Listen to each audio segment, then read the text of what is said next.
Hello दोस्तों, प्यारे बच्चों, नमस्कार। मैं हूँ हर्षिदा, जवाहर नवोदय विद्यालय सापुतारा से। आज के सेशन में पुनः मैं आप सभी का हार्दिक स्वागत करती हूँ। बच्चों, पिछले सेशन में हमने आपकी जो वसंत पाठ्य पुस्तक है कक्षा 7 में, उसका जो दूसरा पाठ था दादी माँ, उससे संबंधित पूरी कहानी को देखा था। और हमने तब बात की थी कि जब नए सेशन में मिलेंगे तो हम नए पाठ के साथ मिलेंगे। तो आज हम आज के सेशन में आपकी पाठ्य पुस्तक वसंत भाग 2, उसका जो तीसरा चैप्टर है, तीसरा पाठ है हिमालय की बेटियां, उसका अभ्यास करेंगे। नाम से ही हमें थोड़ा सा ज्ञात होता है कि इसमें जिसकी बात कही गई है वो है हिमालय पर्वत। अब क्या है हिमालय पर्वत, क्यों हिमालय की बेटियां ऐसा इसे शीर्षक दिया गया है। हिमालय की बात तो हमें समझ में आ गई, लेकिन बेटियां किसे संबोधित किया गया है, ये सभी बातों को हम इस सेशन में आज के पाठ में हम पढ़ेंगे। तो आज का आपका जो पाठ है जिसका शीर्षक है हिमालय की बेटियां और जिसके लेखक है नागार्जुन। तो लीजिए आपके समक्ष आज के सेशन में आपका जो पाठ है हिमालय की बेटियां। चित्र में देखिए, आपको हिमालय पहाड़ नजर आ रहा है। हम समझाते हैं कि हिमालय सबसे ऊंचा पहाड़ है, उसे पर्वत राज की उपमा दी गई है। बर्फ से आच्छादित हमेशा ये हिमालय पहाड़ बहुत ऊंची घाटियों में स्थित रहता है। पूरे साल यहाँ पर बर्फ से ढका हुआ आवरण पहाड़ के ऊपर रहता है। हिमालय का अर्थ ही होता है हिम प्लस आलय, बर्फ से आच्छादित, बर्फ से ढका हुआ। तो ये जो हिमालय पहाड़ है, आज हम लेखक नागार्जुन द्वारा रचित हिमालय की बेटियां पाठ का अभ्यास करेंगे, जिसमें हिमालय पहाड़ की भी बात कही गई है और उनकी बेटियां किसे कहा गया है, ये रहस्य की बात है। ये हम पाठ को पढ़ते हुए जानेंगे कि बेटियों के नाम से किसे यहाँ पर संबोधित किया गया है। तो लीजिए, शुरू के दौर में पहले तो सर्वप्रथम हम इस पाठ के जो लेखक है नागार्जुन, उनके विषय में कुछ माहिती अर्जित करेंगे, कुछ माहिती प्राप्त करेंगे। तो नागार्जुन ने जो ये लिखा है उसका क्या महत्व है, किसकी बात कही है, तो आगे बढ़ते हैं और हम पढ़ते हैं लेखक नागार्जुन के बारे में। तो नागार्जुन जो इस पाठ के लेखक है, उनका जन्म 1911 ईस्वी सन में हुआ था और उनकी मृत्यु हुई थी 25 नवंबर सन 1998। जन्म स्थान जो उनका रहा है वो सतलखा ग्राम, दरभंगा जिला। और उन्होंने भी हिंदी साहित्य में बहुत सारी रचनाएं प्रदान की हैं, हिंदी साहित्य जगत को अपना अमूल्य योगदान दिया है। तो कौन सी रचनाएं उन्होंने दी है, संक्षिप्त में हम उसे देखते हैं। तो है युगधारा, सतरंगी पंखों वाली, खून और शोले, प्यासी पथराई आंखें, पुरानी जूतियों का कोरस तथा तालाब की मछलियाँ।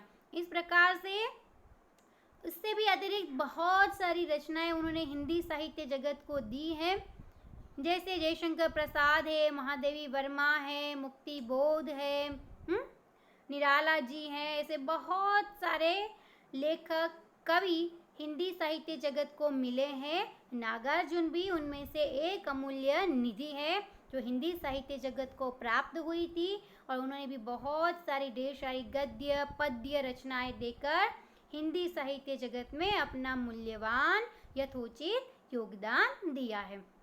तो ये थे लेखक नागार्जुन। अब बच्चों, जब पाठ में शुरुआत में ही नाम आया है हिमालय पर्वत का, हिमालय पहाड़ का, और इसका शीर्षक ही है हिमालय की बेटियां, है ना।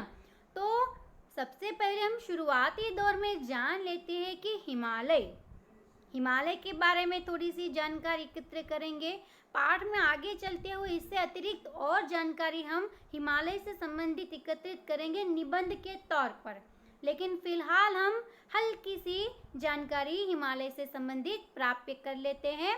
तो हिमालय का महत्व क्या है वो हम देखते हैं कुछ इस प्रकार से। हिमालय पर्वतों का राजा है। वास्तव में ये हमारे देश के गौरव को बढ़ाता, बिल्कुल देश का गौरव, जो पहाड़ों का राजा, पर्वतों का राजा। मैंने पहले ही आपको बताया कि हिमालय को पर्वतराज कहा गया है। तो ये हिमालय पर्वतों का राजा है और ये हमारे देश के गौरव को बढ़ाता है। हिमालय एक बहुत ही प्रसिद्ध पर्वत है जिसके दर्शनों के लिए देश विदेश के श्रद्धालु आते हैं। बिल्कुल सही बात है। ये एक बहुत ही प्रसिद्ध और ऊंचा पहाड़ है। इसके दर्शन करने के लिए, कहने का मतलब इसके आसपास जो स्थल है, दर्शनीय स्थल जैसे केदारनाथ, बद्रीनाथ, अमरनाथ, ये सभी जो स्थान है, धार्मिक स्थल है, वो हिमालय में ही आए हुए हैं। तो देश विदेश से बहुत सारे यात्रीगण हिमालय का दर्शन करने के लिए, इस पहाड़ का दर्शन करने के लिए, इन धार्मिक स्थलों का दर्शन करने के लिए वहाँ पर आते जाते रहते हैं। आगे कहते हैं, बर्फ के साथ साथ चारों ओर पेड़ पौधे जो प्रतीत होते हैं वह इसकी सुंदरता को और भी बढ़ा देते हैं। बर्फ से आच्छादित होने का सुंदर और दर्शनीय स्थान तो है ही, लेकिन इसके चारों ओर क्या है, पेड़ पौधे भी बहुत सारे हैं जो इसकी सुंदरता में और चार चांद लगा देते हैं। हिमालय की सुंदरता को आसपास के लगे हुए पेड़ पौधे उसकी सुंदरता को और बढ़ा देते हैं। हमें अपने जीवन काल में हिमालय पर्वत के दर्शन करने एक बार जरूर जाना चाहिए। बिल्कुल सही बात है। हमें अपने पूरे जीवन काल के दौरान एक दफ़ा तो हमें इस हिमालय पहाड़ को देखने जाना चाहिए। जब बाहर से लोग इतने आते जाते रहते हैं हिमालय को देखने के लिए, बाहर से, देश विदेश से, परदेश से लोग यात्रीगण आते हैं हिमालय के दर्शन करने के लिए, इसको देखने के लिए, तो हम तो यहीं के हैं, हम तो भारत के ही रहवासी हैं, है ना। तो हमें तो अपनी ज़िंदगी में एक न एक बार तो हिमालय को देखने के लिए अवश्य जाना चाहिए। गर्मियों के मौसम में हिमालय पर्वत की सैर करना मन को भाता है। सही बात है, गर्मी में बहुत ही गर्मी लगती है ना, पसीना बहुत निकलता है, हम गर्मी के मारे आकुल व्याकुल हो जाते हैं। हमारे यहाँ का तापमान भी बहुत ऊंचा रहता है ना। तो उस समय में ठंडक वाला प्रदेश तो हमें बहुत भाता है। तो यहाँ पर कहते हैं गर्मियों के दिनों में तो हमें इस हिमालय पर्वत की अवश्य मुलाकात लेनी चाहिए। ठंडक वाले प्रदेश में अवश्य जाना चाहिए। वहाँ जाने पर हमें ठंडकता महसूस होगी, हमें ठंडकता मिलेगी। तो कहते हैं कि गर्मियों के दिनों में तो हिमालय पहाड़ की अवश्य एक बार सैर करनी चाहिए। हिमालय पर्वत हमारे देश की शान है। हमें इस पर्वत को किसी भी तरह की क्षति नहीं पहुंचानी चाहिए। बिल्कुल सही बात है। हिमालय पर्वत हमारे देश की शान है। वो चारों ओर से हमारे देश की सुरक्षा का कवच है। वो हमारे देश की सुरक्षा करता है। ये हमारी एक अपनी संस्कृति के द्वारा, देश के द्वारा, प्राचीन संस्कृति के रूप में एक हमारे पास धरोहर है ना, एक मूल्यवान संपत्ति है। तो हमें क्या करना चाहिए, इसे किसी भी प्रकार की क्षति अर्थात नुकसान नहीं पहुंचाना चाहिए, है ना। हमें इसे नुकसान नहीं पहुंचाना चाहिए, हमें इसका ख्याल रखना चाहिए। हमारे देश की आन बान शान है, इसे हमें किसी भी तरह की क्षति न पहुंचाते हुए उसका ख्याल रखना चाहिए। ये एक मूल्यवान संपत्ति है, तो उसका ख्याल रखना, उसका ध्यान रखना हमारा नैतिक दायित्व है।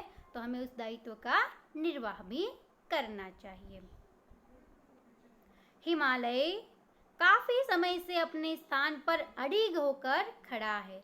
इससे हमें काफ़ी कुछ प्रेरणा मिलती है। बिल्कुल, अपने इरादों में अडिग कैसे रहना, अपने लक्ष्य पर निर्धारित रूप से कैसे टिके रहना, ये बात हमें किसके द्वारा जानने को मिलती है?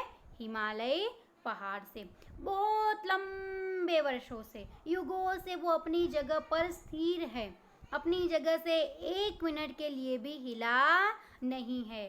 तो ये हमें प्रेरणा देता है कि व्यक्ति को अपने लक्ष्य पर या तो अपने स्थान पर या तो वो जहाँ पर पहुँच गया है वहाँ पर एक जगह पर टिका रहना चाहिए। अडिग रहना चाहिए अपने विचारों में, अपने संस्कारों में, हाँ, अपने लक्ष्य में।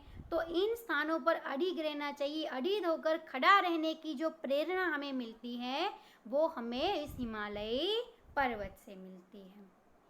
आगे कहते हैं, हिमालय पर्वत की सुंदरता को देखकर ऐसा प्रतीत होता है कि यह हमें अपनी ओर बुला रहा है। सही बात है, इसकी सुंदरता इतनी मनमोहक है, मन को मोहने वाली है, लुभाने वाली है कि ऐसे लगता है कि हिमालय की सुंदरता हमें अपनी ओर खींच रही है, वो हमें अपनी तरफ आकर्षित कर रही है, वो हमें अपनी तरफ बुला रही है। कहने का मतलब है कि हिमालय की सुंदरता हमें अपनी तरफ आकर्षित कर रही है, ऐसा हमें प्रतीत होता है। पहाड़ों की चोटी पर पहुंचना और आपके किसी कार्य में सफलता दोनों के लिए मेहनत की ज़रूरत होती है। बिल्कुल, यहाँ पर एक सूक्ष्म उदाहरण हमें दिया है कि पहाड़ों की चोटी पर पहुंचना, अर्थात पहाड़ों की जो ऊपर की एकदम बोलते हैं ना चोटी होती है, वहाँ पर पहुँचने में भी संघर्ष करना पड़ता है ना, मेहनत लगती है, बहुत कठिन परिश्रम करके हम उस चोटी पर पहुँच सकते हैं। उसी प्रकार से अगर ज़िंदगी में हमने किसी बात को ठान लिया है, हमने किसी मंजिल को पाने का एक विचार अगर मन में हमने कर लिया है, तो वो लक्ष्य को पाने के लिए भी हमें बहुत सारी मेहनत, बहुत सारा परिश्रम और ढेर सारा संघर्ष करना पड़ेगा। तो कहते हैं कि हिमालय की चोटी पर पहुंचना और आपके किसी कार्य में सफलता, दोनों के लिए मेहनत की ज़रूरत होती है, दोनों में संघर्ष लगता है, दोनों में अथाह प्रयास करना पड़ता है, दोनों में कठोर मेहनत करनी पड़ती है, दोनों ही सरलता से हासिल नहीं होता। हमने जो कार्य शुरू किया है उसमें सफलता प्राप्त करना, और एक बार अगर हमने पहाड़ की चढ़ाई शुरू की है तो उसकी अंतिम छोर तक, चोटी तक पहुंचना, इन दोनों के लिए कठिन मेहनत लगती है।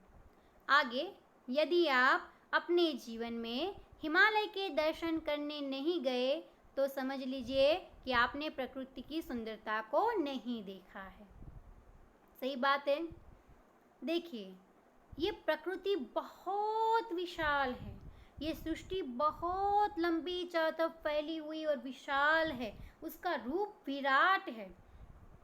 यहाँ पर हमारे जो ये पृथ्वी है या तो पूरा संसार है, विश्व है, इतने प्राकृतिक सुंदर मनोरम्य दृश्य है कि अगर हम उनको देखने नहीं गए, हमने उन सुंदरता को नहीं देखा, तो आप मानो कि आपने बहुत कुछ ज़िंदगी में खो दिया है। तो यहाँ पर भी यही कहते हैं कि अगर ज़िंदगी में एक बार आपने हिमालय पहाड़ को देखा नहीं नज़दीक से, अपनी आँखों से रूबरू, तो समझ लीजिए कि आपने प्रकृति की सुंदरता को खो दिया, आपने प्रकृति की जो सुंदरता है उसको नहीं देखा है। तो देखिए, जब इतना हिमालय पहाड़ के बारे में कहा जा रहा है, हमें बताया जा रहा है, तो आप सोचिए कि इसका कितना मूल्य होगा और इसका कितना स्थान होगा और इसकी सुंदरता कितनी भव्य होगी कि यहाँ पर हमें कहा गया है कि अब हिमालय को बार बार हमें कहा गया है कि अब कम से कम ज़िंदगी में एक बार तो हिमालय को देखिए, नज़रों नज़र से हिमालय के करीब से उसे देखिए। उसकी सुंदरता बहुत ही मनमोहक है, बहुत विशाल है। चारों ओर बर्फ़ से लगा हुआ ये हिमालय इतना सुंदर दिखता है कि ये हमें अपनी ओर जैसे लौह चुंबक अपनी ओर चीज़ों को, लोहे को आकर्षित करता है, वैसे ये हमें अपनी ओर आकर्षित करता रहता है। तो ज़िंदगी में एक बार तो हिमालय पहाड़ की सैर करनी ही चाहिए।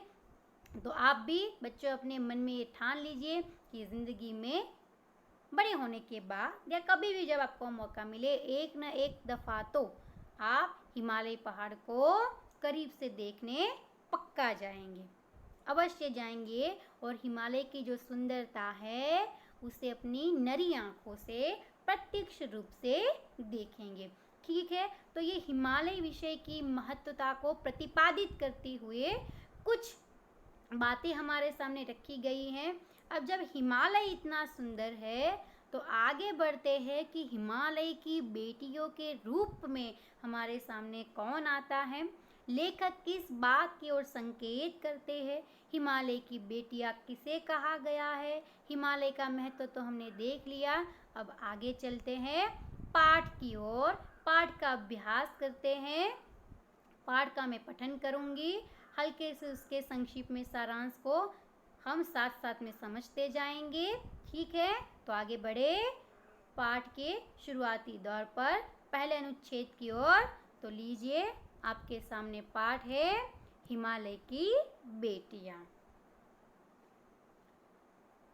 अभी तक मैंने उन्हें दूर से देखा था, बड़ी गंभीर, शांत, अपने आप में खोई हुई लगती थी।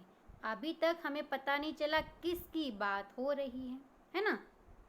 सिर्फ संकेत मिल रहा है कि अभी तक मैंने उन्हें दूर से देखा था, बड़ी गंभीर, शांत, अपने आप में खोई हुई लगती थी। संभ्रांत महिला की भांति वे प्रतीत होती थी।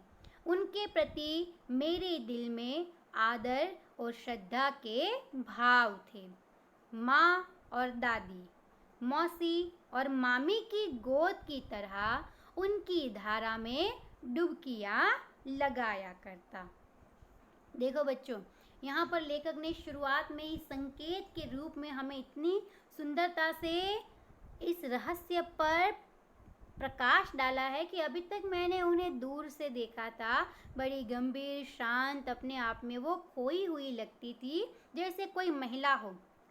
एक कोई महिला जैसे हमें दिखाई पड़ती है, संभ्रांत महिला, ऐसी महिला जो हमें दिखाई पड़ती है, इसी प्रकार से मैंने भी उन्हें दूर से देखा तो अपने आप में वो बहुत ही गंभीर, एकदम शांत और अपने आप में जैसे अपने आप में ही खोई हुई है, वैसे मुझे प्रतीत होती थी। उनके लिए, उनके प्रति मेरे दिल में आदर और श्रद्धा के भाव थे, मतलब सम्मान का भाव था, प्रेम का भाव था, उनके प्रति आदर का भाव था। माँ और दादी, मौसी और मामी की गोद की तरह उनकी धारा में डुबकियाँ लगाया करता। जैसे माँ और दादी होती है घर में हमारी, है ना, मौसी और मामी की गोद भी हम कभी भी बैठ जाते हैं। जब हम छोटे बच्चे होते थे या छोटे बच्चे हैं तो क्या करते हैं, माँ है, दादी है, हमारी मौसी है या हमारी मामी है, पटाख से उनकी गोद में हम बैठ जाते हैं। हमें किसी बात का डर या संकोच या शर्म नहीं होती है उस समय, क्योंकि वो हमें अपने लगते हैं, वो हमें प्रेम से बिठाते हैं, प्यार से देखते हैं, स्नेहपूर्वक अपना हाथ हमारे सिर पे घुमाते हैं। तो यहाँ पर भी लेखक कहते हैं कि दूर से देखने पर भी मुझे वो अपने गंभीर, शांत, अपने आप में जैसे खोई हुई हो एक महिला की भांति वैसी मुझे दिखाई दी और उनके प्रति मेरे दिल में सम्मान, आदर, प्रेम, श्रद्धा ऐसे भाव थे, जैसे माँ और दादी के लिए होते हैं, मौसी और मामी की गोद में हम पटाख से बैठ जाते हैं और मस्तियाँ करने लगते हैं, उसी तरह उनकी धारा में मैं डुबकियाँ लगाया करता। अब धारा तो किसकी होती है, किसकी होती है बोलो, नदियों की। तो अब समझ में आया किसकी बात यहाँ पर बताई है, नदियों की। तो जिस प्रकार से हम नदिया में उसकी धारा में पटाख से डुबकियाँ लगा देते हैं, उसी प्रकार से हम ये जो बड़े बुजुर्ग होते हैं, जैसे माँ है, दादी है, मौसी है, मामी है, उनकी गोद में हम झट से बैठ जाते हैं। परंतु इस बार जब मैं हिमालय के कंधे पर चढ़ा तो वे कुछ और रूप में सामने थी। लेकिन यहाँ पर लेखक कहते हैं कि वो अपने आप की बात थी, लेकिन इस समय, इस वक्त जब मैं हिमालय के कंधे पर चढ़ना मतलब क्या, उसके कंधे होते हैं, कंधे पर चढ़ गया नहीं, हिमालय पहाड़ के ऊपर, कि हिमालय पहाड़ के कंधों पर मतलब उसके पहाड़ के ऊपर जब चढ़ा और मैंने वहाँ से देखा तो मुझे वो अलग रूप से दिखाई दी। कौन? देखिए, मैं हैरान था कि यही दुबली पतली गंगा, यही यमुना, यही सतलज समतल मैदानों में उतरकर विशाल कैसे हो जाती है। उन्होंने कहा कि इस बार जब मैं हिमालय के पहाड़ के ऊपर चढ़ा और वहाँ से मैंने इन नदियों को देखा तो मैं हैरान हो गया, थोड़ा परेशान हो गया कि यही दुबली पतली गंगा, यमुना, सतलज समतल मैदानों में उतरकर विशाल कैसे हो जाती है। आपने देखा होगा कि नदियाँ जब ऊपर से आती है तो झरनों के रूप से कल कल कल कल कल कल कल कर गिरती है, पटाख से गिरती है वैसे तो, ठीक है, फिर धीरे धीरे कल कल कल कल करके नीचे बहती है और नीचे आने पर क्या होता है कि समतल मैदान, जहाँ पर समांतर ज़मीन हो जाती है, एक तरह की ज़मीन, समतल मैदान होते हैं जहाँ पर एक तरह की ज़मीन हो जाती है, वहाँ पर आकर के वो फैल जाती है, नदियों का पानी विस्तृत हो जाता है और वहाँ पर आप देखना कि जो ऊपर से झरनों के रूप में बह रही थी वो नदी समतल मैदानों में आकर बड़ी विशाल और विराट हो जाती है। तो यही लेखक को आश्चर्य लगा कि ऊपर से पतली पतली दुबली दुबली बहने वाली गंगा, यमुना, सतलज इन मैदानों में आकर कर एकदम से चौड़ी और विशाल कैसे बन जाती होगी। इनका उछलना और कूदना, खिलखिलाकर लगातार हंसते जाना, इनकी यह भावभंगी, इनका यह उल्लास कहाँ गायब हो जाता है मैदान में जाकर। वो कहते हैं कि पहले तो उछल उछल कर, कूद कूद कर, उल्लास के साथ, आनंद के साथ, खिलखिला कर वो ऊपर से कल कल कल कल जोर से लगातार हंसती है, हंसती हंसती बहती है ना, झरनों के रूप में। लेकिन यही उनका हंसना, यही उनका उल्लास, उनका आनंदित होना, उछलना, उनका कूदना, ये जो उनकी भाव भंगिमा है, ये जो उनकी प्रकृति है, ये उनका जो आनंद है, ये जो स्वभाव है, वो मैदान में आकर के कहाँ गायब हो जाता है। मैदान में आकर के वो शांत स्थिर कैसे हो जाती होगी। तो लेखक को भी यहाँ पर नवीनता का भाव होता है, आश्चर्य होता है कि ऊपर से इतनी उछलती कूदती दौड़ कर आने वाली नदियाँ, खिलखिलाकर हंसकर आने वाली नदियाँ जब मैदानों में आती हैं तो उनका वो उल्लास, उनका वो उछलना कूदना कहाँ पर गायब हो जाता है, मैदान में आकर ऐसा क्या हो जाता है। आगे कहते हैं, किसी लड़की को जब मैं देखता हूँ, किसी कली पर जब मेरा ध्यान अटक जाता है, तब भी इतना कौतूहल और विस्मय नहीं होता जितना कि इन बेटियों की बाल लीला को देखकर। वो कहते हैं कि कभी मैं कोई छोटी नई लड़की को देखता हूँ या कोई कली पर कोई फूल खिला या छोटी सी कली खिली है कोई डाली पर, तो उस पर मेरा ध्यान अटक जाता है कभी कभी देखने के लिए, लेकिन उस समय भी मुझे इतना कौतूहल अर्थात आश्चर्य नहीं होता। मुझे ज़्यादा आश्चर्य, कौतूहल या जिज्ञासा नहीं होती है ये जानने की जितना कि इन बेटियों की बाल लीला को देखकर।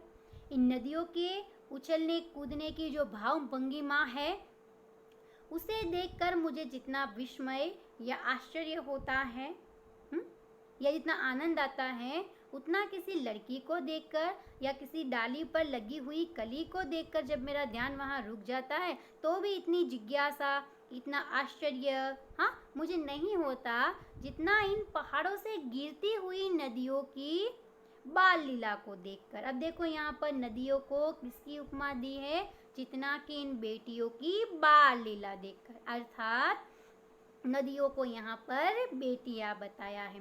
तो हो गया शीर्षक का हमारे सामने जो भी अर्थ था, वो जो रहस्य था वो खुल गया कि हिमालय पहाड़ और बेटियों के रूप में जिसे बताया गया है वो है उसमें से कल कल करके बहती हुई नदियाँ। गंगा, यमुना, सतलज, रावी इत्यादि जो भी पहाड़ों में से नदियाँ बहती हैं, तो हिमालय को यहाँ पर पहाड़ के रूप में जो लिया है, एक पिता की भूमिका में लिया है, और नदियों को उनकी बेटियों के रूप में हमारे सामने रखा है। तो इस प्रकार से हिमालय की बेटियाँ हमें यहाँ पर निर्देश करता है कि हिमालय पहाड़ों से मतलब पहाड़ों का राजा, बर्फ से लदा हुआ ये बड़ा विशाल पहाड़ है, और उसके भीतर से शुरू में बहुत ही उछलती कूदती फांती दौड़ लगाती हुई जो नदियाँ ऊपर से गिरती हैं, वो मैदान में आकर एकदम से स्थिर, समतल मैदान में आकर एकदम से शांत, धीर, गंभीर और स्थिर हो जाती है। ये बात लेखक को बहुत विस्मयकारी लगती है, आश्चर्यचकित लगती है। तो इस प्रकार से हमारे सामने उल्लेख हुआ हिमालय की बेटियाँ, हिमालय पिता के रूप में, पहाड़ के रूप में हमारे सामने है, और उसमें से बहती हुई नदियों को बेटी की उपमा दी गई है। तो नदियों को हिमालय की बेटियों के रूप में हमारे सामने रखा है। तो बच्चों, आज के सेशन में हम इतना ही पढ़ेंगे कि हमने जो पाठ का शीर्षक था उसके रहस्य को जाना, उसमें किसकी बात की वो हमें समझ में आया, हिमालय पहाड़ के महत्व को देखा, उसका महत्व कितना है, कितना आकर्षक और लुभावना वो है। ज़िंदगी में हमें एक दफ़ा तो हिमालय की सैर करनी चाहिए, वो भी लेखक ने हमें बताया। तो हमने हिमालय की जो मोहकता है उसको भी पढ़ा, उसके महत्व को भी देखा। आज के सेशन में हम इतना ही रखते हैं। जब नए सेशन में मिलेंगे तो आगे की पढ़ाई हम करेंगे, आगे हम देखेंगे इसमें आने वाले कठिन शब्दों के अर्थ को, उससे संबंधित कुछ एक प्रश्नों को। तब तक आप अपने घरों में स्वस्थ, सलामत, सुरक्षित रहे। फिर मिलेंगे, पुनः अपनी भेंट होगी। तब तक अपने घर में सलामत रहिए। धन्यवाद।